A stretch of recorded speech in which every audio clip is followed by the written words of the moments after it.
నమస్తే అండి అందరికీ. Welcome to our channel Podarillu by IPS.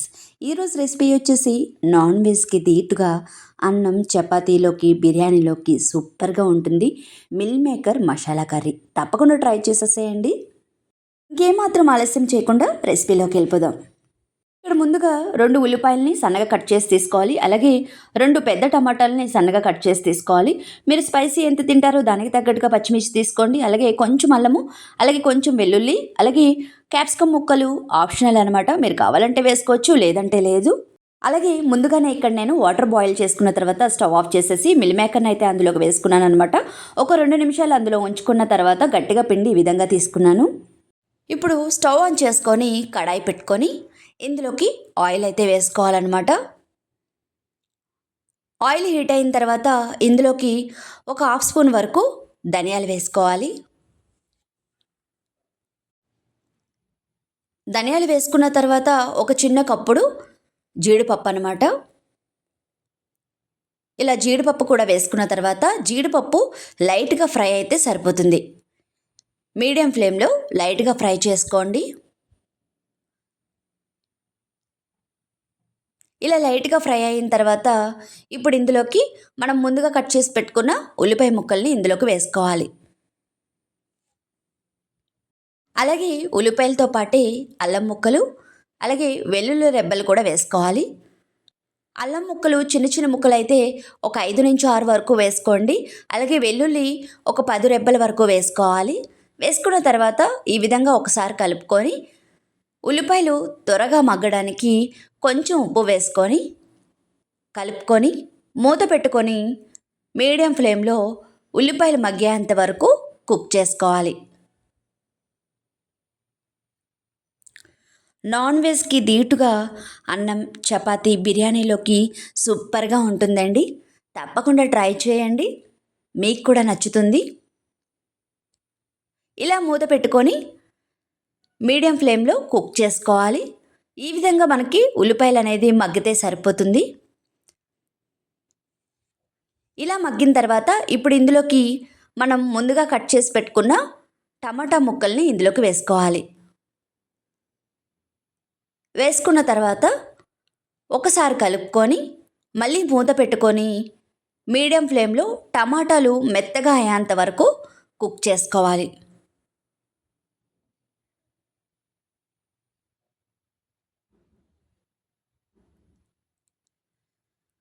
ఇలా మనకి టమాటాలు మగ్గిన తర్వాత స్టవ్ ఆఫ్ చేసుకొని చల్లారనివ్వాలండి. చల్లారిన తర్వాత మెత్తగా పేస్ట్లా చేసుకోవాలి. చాలా మెత్తగా చేసుకోవాలండి. ఇప్పుడు ఇదే కడాయిలోకి స్టవ్ ఆన్ చేసుకొని మీరు కావాలంటే ఇదే కడాయి తీసుకోవచ్చు, లేదు అంటే కనుక వేరే కడాయి మార్చుకోవచ్చు. నేనైతే ఇదే కడాయి తీసుకుంటున్నాను. ఇప్పుడు ఇందులోకి కర్రీకి సరిపడా ఆయిల్ వేసుకోవాలి. ఆయిల్ హీట్ అయిన తర్వాత ఒక హాఫ్ స్పూను ఆవాలు, కొంచెం జీలకర్ర వేసుకొని ఆవాలు జీలకర్ర చిట్పట్లాడేంత వరకు ఫ్రై చేసుకోవాలి. ఇలా మనకి ఫ్రై అయిన తర్వాత ఇప్పుడు ఇందులోకి క్యాప్సికమ్ ముక్కల్ని వేసుకోవాలి. ఇది పూర్తిగా ఆప్షనల్ అండి. మీకు నచ్చితే వేసుకోండి, లేదంటే స్కిప్ చేసేసేయచ్చు. ఏ మాత్రం టేస్ట్ అనేది డిఫరెంట్ రాదనమాట. ఇప్పుడు ఇందులోకి పచ్చిమిర్చి ముక్కల్ని కూడా వేసుకోవాలి. నేను సగానికి కట్ చేసి వేసుకున్నాను. ఎక్కువగా స్పైసీ తినరు మా ఇంట్లో, అందుకని చెప్పి సగానికి కట్ చేసుకున్నాను. మీరు కావాలంటే చీలికలుగా కట్ చేసుకొని వేసుకోవచ్చు. మూత పెట్టుకొని లో ఫ్లేమ్లో మనకి కొంచెం ఫ్రై అయితే సరిపోతుంది. ఇదిగోండి, ఈ విధంగా ఫ్రై అయితే సరిపోతాయి మనకి. ఇప్పుడు ఇందులోకి మనం ముందుగా పేస్ట్ చేసుకున్న ఉల్లిపాయ పేస్ట్ని ఇందులోకి వేసుకోవాలి. ఇలా చూస్తున్నారు కదా, ఇలా మెత్తగా పేస్ట్ చేసుకోవాలండి. ఇలా వేసుకున్న తర్వాత ఒక్కసారి ఈ విధంగా బాగా కలుపుకోవాలి. ఈ విధంగా కలుపుకున్న తర్వాత మూత పెట్టుకొని లో ఫ్లేమ్లో ఆయిల్ పైకి తేలేంత వరకు కుక్ చేసుకోవాలి. చూస్తున్నారు కదా, ఈ విధంగా మనకి ఆయిల్ పైకి తేలిన తర్వాత ఇప్పుడు ఇందులోకి మీరు స్పైసీ ఎంత తింటారో దానికి తగ్గట్టుగా కారం వేసుకోండి. నేనైతే కొంచెమే వేస్తున్నాను. అలాగే కొంచెం పసుపు, అలాగే రుచికి సరిపడా సాల్టు, ఆల్రెడీ మనం పేస్ట్లో కొంచెం సాల్ట్ వేసుకున్నాము, చూసి వేసుకోవచ్చు. అలాగే 1 స్పూన్ ధనియాల పొడి, 1 స్పూను గరం మసాలా ఇవన్నీ వేసుకున్న తర్వాత ఒకసారి వీడియోలో చూపిస్తున్న విధంగా కలుపుకోవాలి. కలుపుకున్న తర్వాత మూత పెట్టుకొని లో ఫ్లేమ్లో ఆయిల్ పైకి తేలేంత వరకు ఒక 5 నిమిషాల పాటు కుక్ చేసుకోవాలి. ఇప్పుడు చూస్తున్నారు కదా, ఇక్కడ ఆయిల్ మనకి పైకి తేలిందనమాట. ఒక 5 నిమిషాల వరకు మనం కుక్ చేసుకున్న తర్వాత ఈ విధంగా అయితే రెడీ అవుతుంది పేస్టు. మధ్య మధ్యలో కలుపుతూ ఉండాలి, లేదంటే అడుగంటుతుంది. ఇలా ఒకసారి కలుపుకున్న తర్వాత ఇప్పుడు ఇందులోకి 3/4 కప్పు వరకు వాటర్ పోసుకోవాలి.